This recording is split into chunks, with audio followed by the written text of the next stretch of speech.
तो पहले the first hormone is the mineralocorticoids. मिनरेलोकोर्टिकॉइड्स।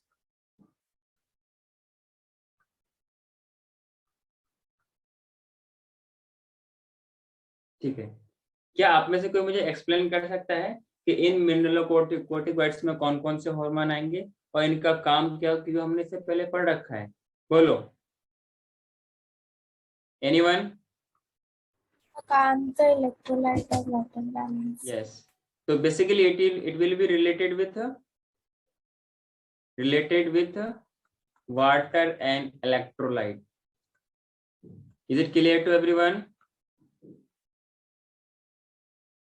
Hello, water and electrolyte. और electrolyte में क्या आएगा? सोडियम आएगा, पोटेशियम आएगा और क्लोरीन वगैरह आएगा। बाकी जो सब इसमें इन्वॉल्व इलेक्ट्रोलाइट में प्रेजेंट होता है। क्लियर है? जो इसके अंदर मेन हार्मोन होता है, इस कैटेगरी में हम लोग बोलते हैं एल्डोस्टेरोन। क्या बोलते हैं इसको? Main hormone under this category will be aldosterone, जिसका हमने यूज कुछ टाइम पहले, मतलब पिछले कुछ लेक्चर्स में पढ़ा था। याद है क्या?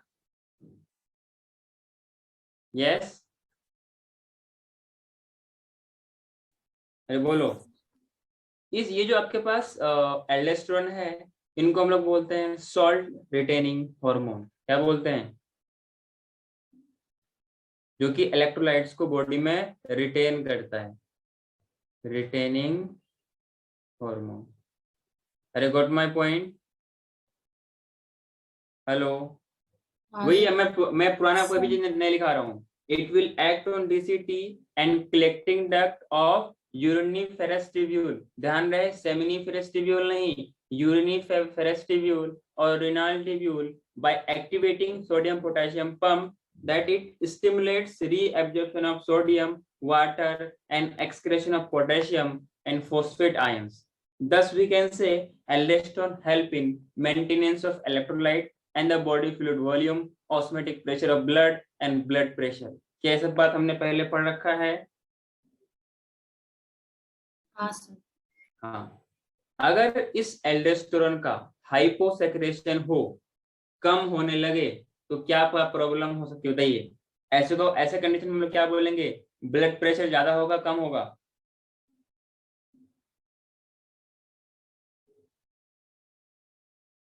किसी को नहीं पता।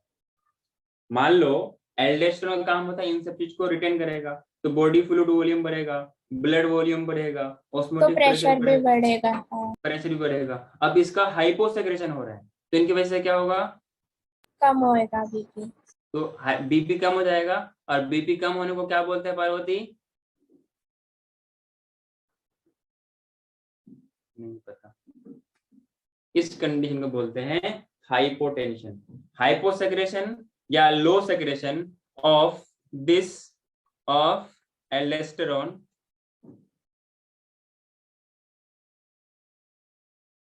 It will causes low BP. अच्छा, जिनकी वजह से क्या होगा? देयर विल बी लॉस,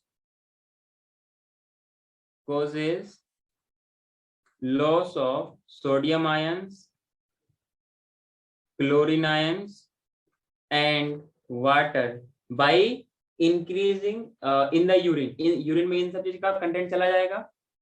बोलो ना,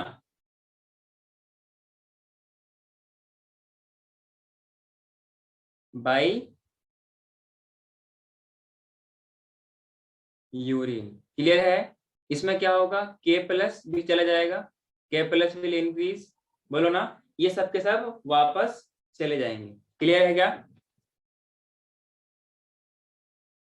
जैसे इससे पहले में हमने क्या पढ़ा कि जब एल्डोस्टेरोन काम करेगा तो वहां पर सोडियम को रखेगा, क्लोरीन को रखेगा, वाटर को रखेगा और पोटेशियम को बाहर करेगा, फॉस्फेट को बाहर करेगा। अब यहाँ पर क्या होगा? उसका उल्टा काम करेगा, सोडियम को निकालेगा, क्लोरीन को निकालेगा, वाटर को निकालेगा, पोटेशियम और फॉस्फेट्स को रख लेगा।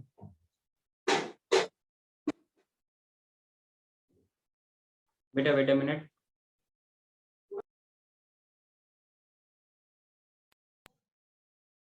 सो by urination it will excrete out all this things, मतलब बॉडी में इन सब चीज का रिटेनिंग नहीं हो पाएगा। जब रिटेनिंग नहीं हो पाएगा तो मीन्स बीपी लो हो जाएगा, मतलब वो सारे के सारे वॉल्यूम जो हमने पढ़ा वो सब के सब लो हो जाएगा। इसका मतलब क्या हो जाएगा, इट विल कॉजेज हाइपोटेंशन। क्या सबको ये बात समझ में आ रही है? अरे बोलो भारती शर्मा, ब्लड प्रेशर कम होगा बढ़ेगा? सर ब्लड प्रेशर का पता नहीं, पर दिमागी प्रेशर बढ़ जाएगा। अरे बोलो क्या होगा, ब्लड प्रेशर कम होगा ना, तो हाइपोटेंशन का मतलब ही, हाइपो का मतलब लो, टेंशन का मतलब प्रेशर। बोलते ना दिमाग में बहुत टेंशन है, मतलब प्रेशर बहुत ज्यादा है। अरे बोलते हैं नहीं बोलते, रोचन बोलते हैं ना? हाँ तो sir. Hypotension means low blood pressure. आगे बढ़ो, अरे बोलो, सबने इतना लिखा? नेक्स्ट इसमें लिखिएगा दैट इज द ग्लूकोकोर्टिकॉइड्स। ठीक है, ग्लूकोकोर्टिकॉइड्स।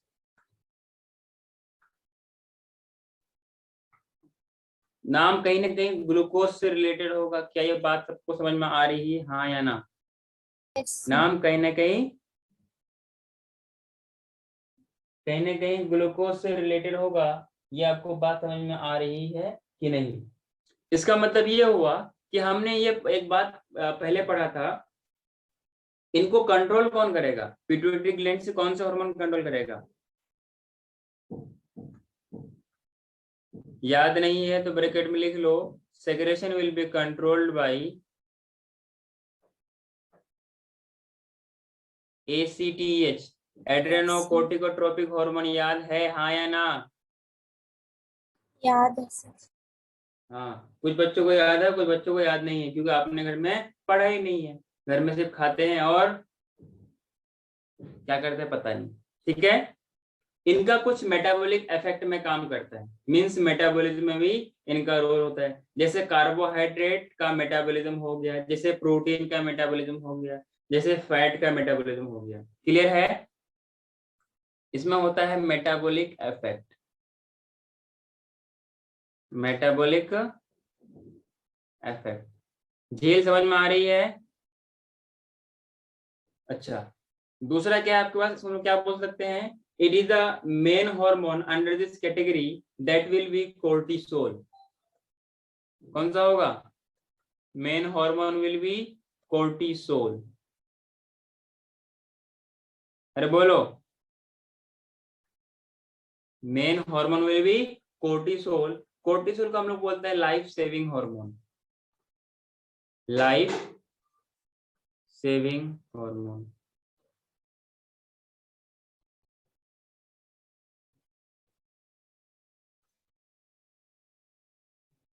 Main hormone will be cortisol, और कोर्टिसोल को बोलते हैं लाइफ सेविंग हार्मोन। मींस कुछ इस तरीके से काम करता है जो without this the life is impossible. ये मीन्स जैसे कि आपको कार्बोहाइड्रेट का मेटाबॉलिज्म हो गया, अब उसका मेटाबॉलिज्म नहीं होगा तो ग्लूकोज का लेवल मेंटेन नहीं होगा। इस तरीके से वो हर चीज को मेंटेन, मतलब जो अपने कुछ फंक्शंस हैं वो उस पर काम करता है। That's why we call it as cortisol as a life saving hormone. कोई दिक्कत है बताओ? अरे बोलो। इसमें हम लोग पहला बात करेंगे, जो मेटाबॉलिक इफेक्ट हमने बात किया, तो हम लोग बात करेंगे carbohydrate metabolism. Carbohydrate metabolism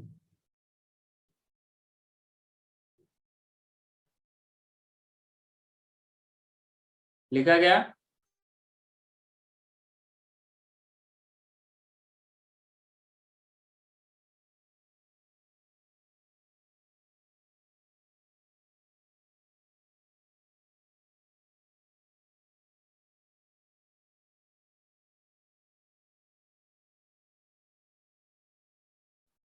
basically जो अपने बॉडी में कार्बोहाइड्रेट अवेलेबल होगा, whatever we have consume, उनका ब्रेक डाउन भी होना चाहिए।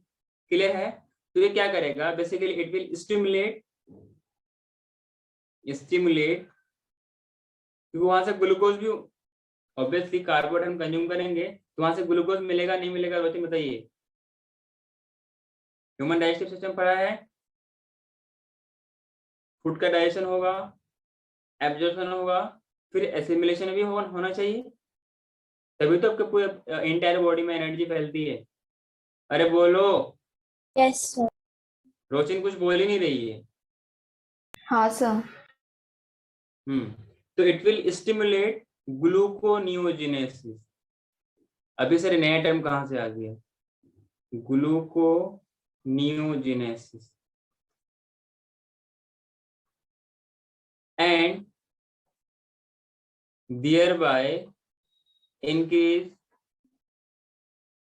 sugar level in blood।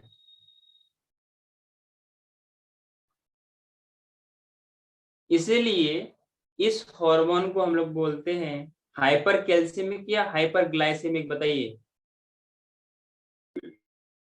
Glycaemic. Hyperglycaemic hormone.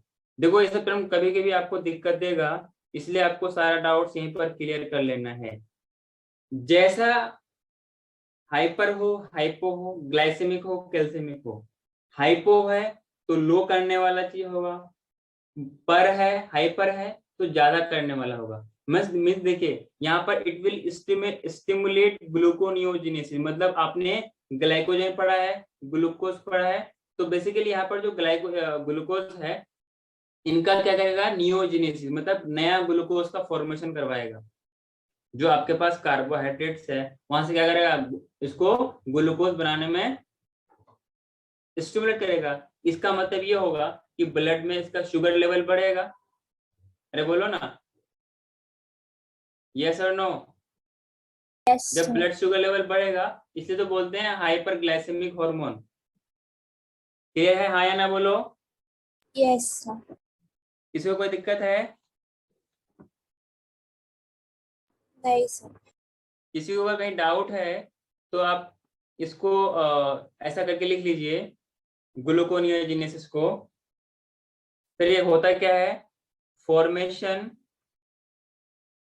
ये सब पॉइंट हम जब हम पढ़ते हैं तो हम खुद ब खुद इनको समझने की कोशिश करते हैं और इनको लिखते हैं। ठीक है, तो मैं आपको यहाँ पे लिखा था ताकि आपको समझने में आसानी हो। ठीक है, इसमें लिखिए formation of glucose from amino acid and fatty acid. A का मतलब क्या है, एमिनो एसिड, एंड ए का मतलब है, मतलब एफ ए का मतलब है फैटी एसिड। इसलिए यहाँ पर एक टर्म है नियो, नया ग्लूकोज का फॉर्मेशन इससे एमिनो एसिड से और फैटी एसिड से बनाएगा। इसको हम लोग बोलेंगे gluconeogenesis. Is it clear to everyone, yes और नो? Hello, yes sir. कोई दिक्कत है? अगला लिखिए दूसरा नंबर पे लिपोलाइसिस। क्या, लिपोलाइसिस, तो क्या लिपिड्स का ब्रेकडाउन करेगा, हाँ या ना? बोलो तो, लिपिड्स का ब्रेकडाउन करेगा हाँ या ना? Yes sir. देखो अगर आप नहीं बोलोगे ना फिर मैं वन वे बोल के चला जाऊंगा, ठीक है?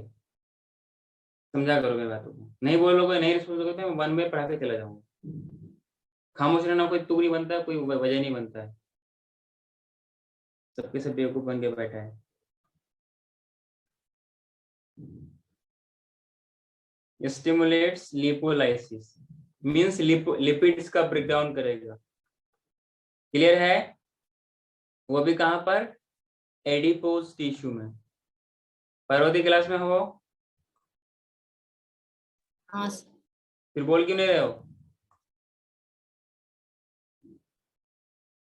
तीसरा इसमें लिखिएगा proteolysis means protein metabolism.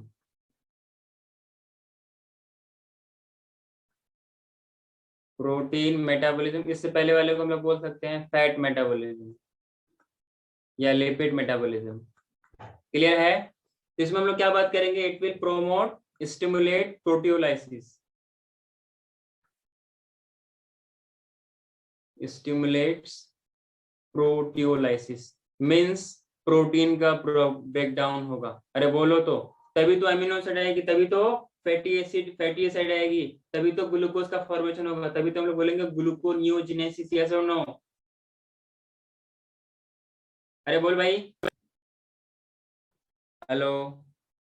Yes, sir. Stimulate proteolysis and inhibit, भारतीय से मतलब ठीक है, हाँ सर। इनहिबिट सेल्यूलर अपटेक, मतलब सेल्स को एमिनो एसिड एब्जॉर्ब करने से, लेने से रोकेगा, तभी तो उन एमिनो एसिड्स का ग्लूकोज में कन्वर्जन होगा। क्या बात समझ में आ रही है? Inhibit cellular uptake of and utilization, न तो उसको लेने के लिए बोलेगा, मतलब लेने से भी रोकेगा, और उसको यूटिलाइज करने से मना करेगा। And utilization of amino acid. क्या ये मेरी बात सबको क्लियर है? अरे बोलो।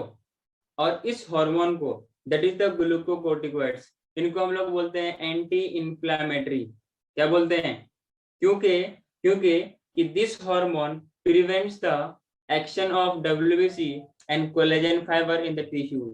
क्योंकि डब्ल्यूबीसी और कोलेजन फाइबर का आपके जो बॉडी में प्रेजेंट होती है, वो खुद के सेल, जो खासतौर से डब्ल्यूबीसी है, आपके खुद के भी सेल्स को डिस्ट्रॉय कर सकता है, लेकिन यही वो हार्मोन होता है जो कि इनको करने से रोकता है। क्लियर है? अरे बोलो। Yes, sir. Also called as, ऐसा लिख लीजिए, AKS anti inflammatory hormone, anti inflammatory. किसको बोलते हैं? ग्लूकोकोर्टिकोइड्स को। क्या मतलब? It will prevent the action of WBC and collagen fibre in tissues. Clear है? इसको हम लोग इम्यूनो सप्रेसेंट भी बोलते हैं, और also known as immunosuppressive, immunosuppressive. बोलो क्या मतलब सर? तो इम्यून सिस्टम में होता है आपके पास एंटीबॉडीज। क्या होता है? एंटीबॉडीज। तो एंटीबॉडीज के प्रोडक्शन को चेक करता है, कैसा ना हो कि कुछ ज्यादा ही एंटीबॉडीज का प्रोडक्शन हो जाए। अपने बॉडी में कोई भी चीज का ज्यादा होना मुश्किल है, कोई भी चीज का ज्यादा होना आपके लिए मुसीबत है, आपके लिए परेशानी है। तो it will check and balance the production of immune reaction by the antibodies, yes और नो। कैसा ना हो कि अपने इम्यून सिस्टम का रिएक्शन इतना हो कि अपने सेल्स को ही वो डिस्ट्रॉय करने लगे, इनगल्फ करने लगे, उन्हीं को मारने लगे, उन्हीं का कत्ल करने लगे, हाँ कि ना? That's why it is used in treatment of allergy, this hormone. कौन सा हार्मोन? ग्लूकोकोर्टिकोइड्स, यस और नो। और खास तौर से जिन लोगों का ऑर्गन ट्रांसप्लांटेशन होता है, वहां पर इस हार्मोन को यूज किया जाता है। कौन से को? कोर्टिसोल को। इसलिए इनको क्या बोलते हैं? लाइफ सेविंग हार्मोन बोलते हैं। क्लियर है? इसमें नेक्स्ट पॉइंट लिखिएगा, कोर्टिसोल इज यूज्ड इन, क्योंकि इम्यून को सप्रेस करेगा, और जब भी हम ऑर्गन ट्रांसप्लांट करते हैं तो उसमें एक चांसेस रहता है कि आपके बॉडी के इम्यून सिस्टम उस ऑर्गन को रिजेक्ट कर दे। अरे बात समझ में आ रही कि नहीं आ रही? तो रिजेक्ट ना करे, क्या करते हैं? इम्यून सिस्टम के जो रिस्पॉन्स है उसको सप्रेस करता है। That's why we call it as immunosuppressive, हाँ कि ना? इसीलिए हम लोग इसको क्या करते हैं? ऑर्गन ट्रांसप्लांटेशन, ट्रांसप्लांटेड पेशेंट में इसको, इसका यूज करते हैं, हाँ कि ना? Transplantation of organs. बोलो।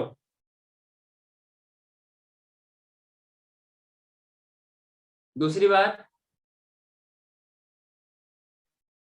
Cortisol stimulate RBC formation, yes और नो? Yes, sir. इसको बोलते हैं एरिथ्रोपोएसिस। उसके लिए जो हार्मोन होती है क्या बोलते हैं? एरिथ्रोपोएटिन, आपने नाम सुना होगा। क्लियर है?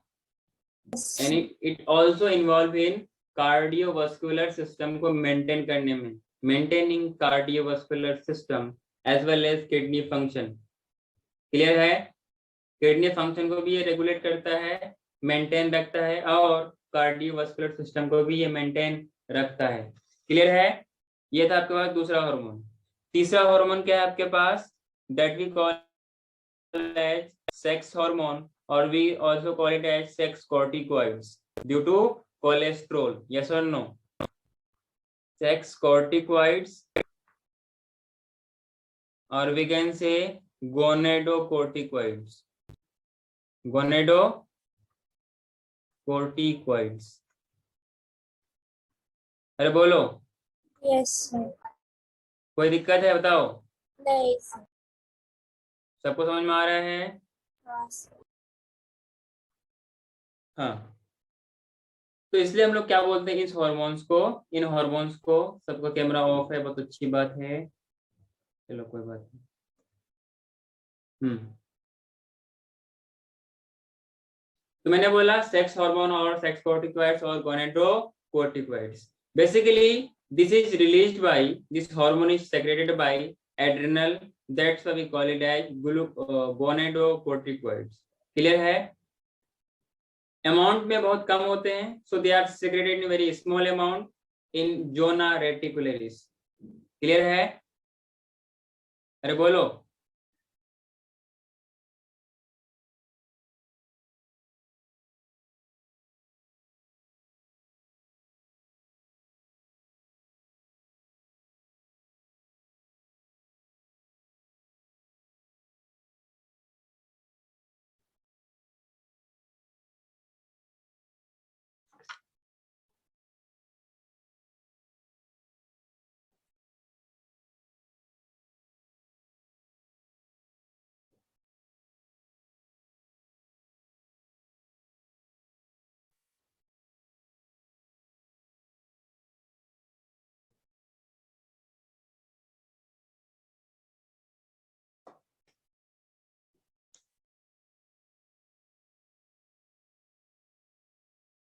हाँ, तो पहले अपन क्या, मैं क्या बोल रहा था?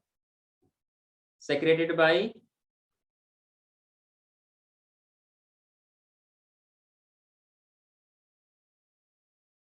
Zona reticularis.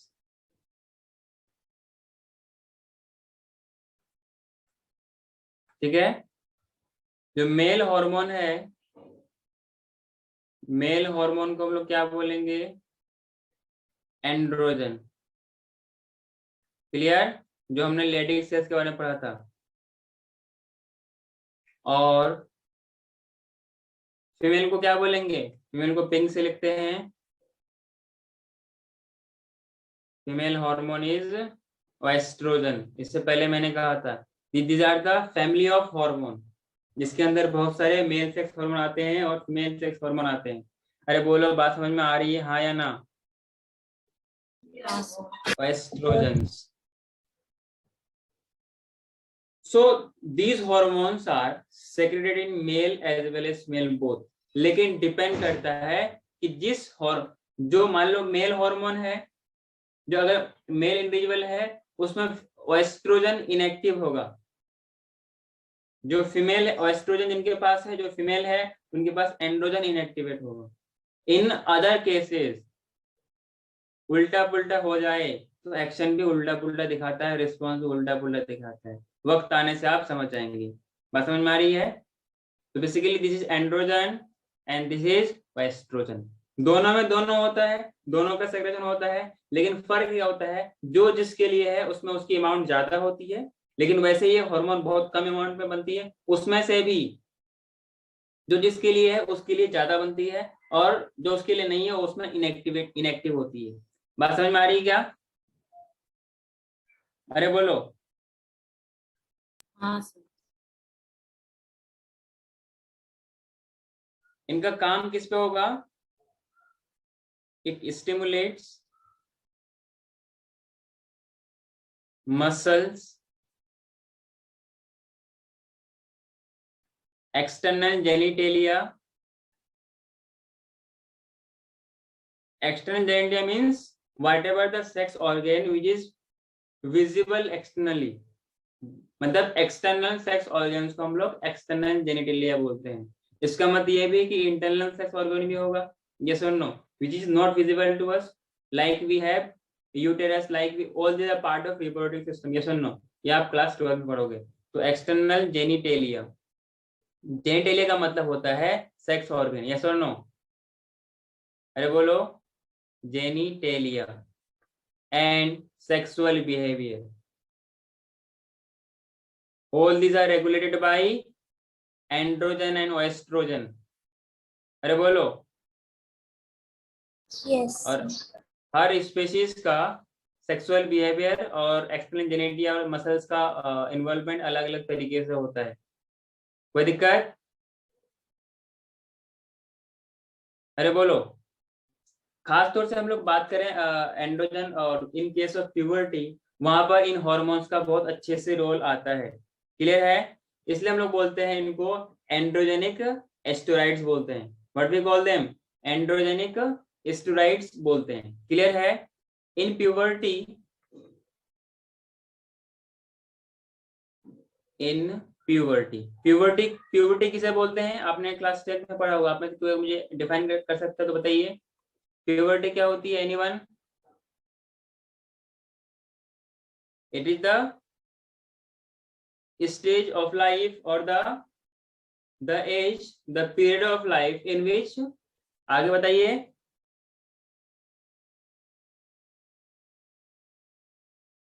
नहीं बताएंगे. Growth of axial hair means armpit और प्यूबिक रीजन्स में हेयर्स का ग्रोथ होना. Clear? Pubic hair and facial hair during puberty. ये कौन सा का हार्मोन है? This are the androgen as well as the oestrogen. तो प्यूबर्टी क्या होती है? ये लाइफ साइकिल के वो एज है, वो स्टेज है, वो पीरियड ऑफ लाइफ है जहां पर रिप्रोडक्टिव ऑर्गन्स फंक्शनल होते हैं. In case of male spermatogenesis शुरू होती है. In case of female oogenesis शुरू होती है. क्लियर है? मतलब ये होता है कि फीमेल में तो गैमेट्स पहले से ही प्रेजेंट रहता है, क्योंकि बर्थ से पहले उनके पास देखो जितना गैमेट बनना होता है वो उसके पास बर्थ से पहले ही रहता है. बर्थ के बाद no more gametes are form. सिर्फ वो क्या होता है? ग्रोथ करके मेच्योर होकर रिलीज होता है. इन केस ऑफ मेल क्या होता है? ये प्यूबर्टी के बाद ही बनना. प्यूबर्टी से पहले उनके पास कोई भी गैमेट अवेलेबल नहीं होता. किसके पास? मेल के पास. वहीं पर सिर्फ और सिर्फ मेल में क्या होता है कि प्यूबर्टी के बाद बनना शुरू होता है और इसी के बाद इसका रिलीज होता है. Is it clear to everyone? Yes और नो? अरे Yes. बोलो. Yes, हाँ. sir. एक बात मुझे बताइए, हमने जो भी बताया आपको ग्लूकोनियोजेनेसिस, तो ग्लूकोनियोजेनेसिस क्या होता है वो बताएगा?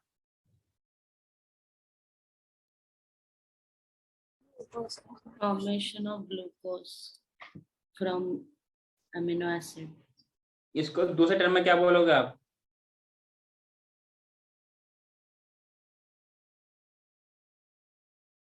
Non carbohydrate source. अरे हाँ की ना, तो ऑप्शन में ये भी मिलेगा तो बोलोगे सर ने तो पढ़ाया नहीं.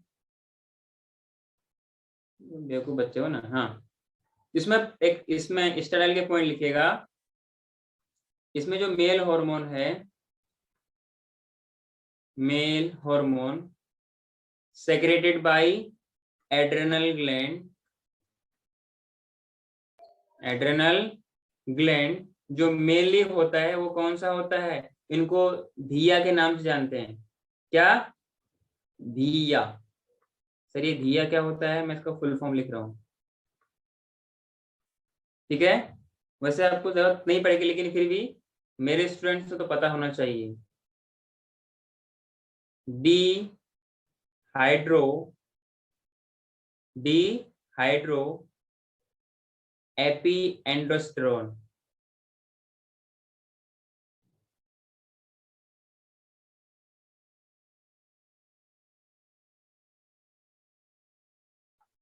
डिहाइड्रो एपी एंडेरोस्टेरोन, धिया बोलते हैं, DHEA। कोई दिक्कत? अरे बोलो। तो खास तौर से मेल हार्मोन में कौन सा आएगा? एंड्रोजन में टेस्टोस्टेरोन आएगा, हाँ कि ना? वहीं पर अगर हम लोग बात करें फीमेल्स को इस तरीके से रिप्रेजेंट करते हैं, क्योंकि फीमेल्स को मिरर से बहुत शौक होता है, इसलिए फीमेल्स को इस तरीके से रिप्रेजेंट करते हैं। अच्छा, ये जो फीमेल हार्मोन है आपके पास, फीमेल सेक्स हार्मोन है, इसमें कौन कौन आएगा? प्रोजेस्टेरोन आएगा। कौन आएगा? प्रोजेस्टेरोन। और क्या आएगा? Estrogens, which are secreted in minute quantities. Is it clear to everyone? Yes or no?